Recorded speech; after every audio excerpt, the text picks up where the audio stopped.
All right.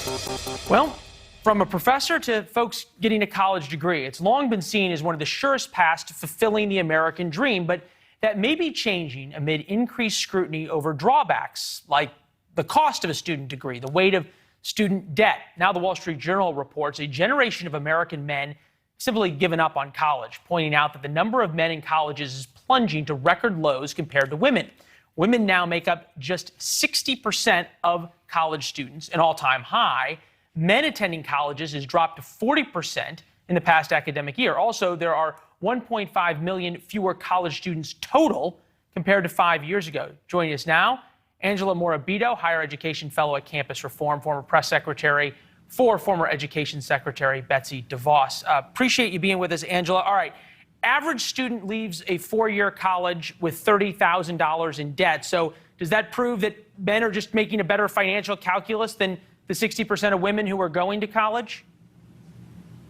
Well, quite a few of them are, and much depends on what you study and where you study it. But I want to be very clear that these men who are foregoing college, they're not failing education. Education is failing them.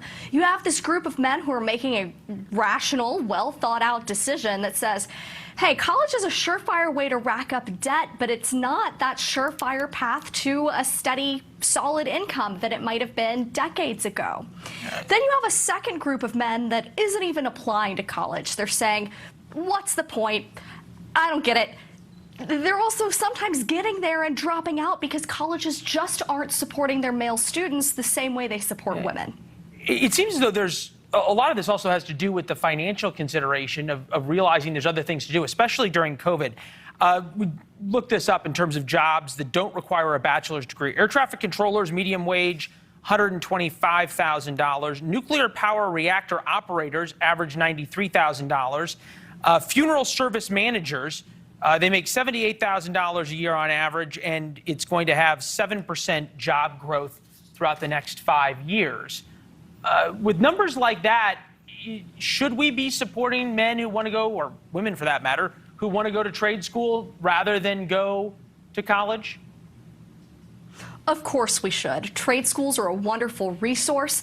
Honestly, a high school education ought to be something that gives you marketable skills.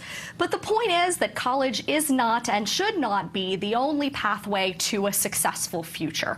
When people are making the right decisions for them and for what they want to achieve, that's something to be applauded when it's their choice. But when it's something they're forced into because their high school has failed them or because they're not getting any support on a college campus, that's a different story. Yeah, well, Steve Jobs, for example, dropped out of college as well, one of the more famous ones, something to use. Angela, appreciate your perspective. Thank you very much.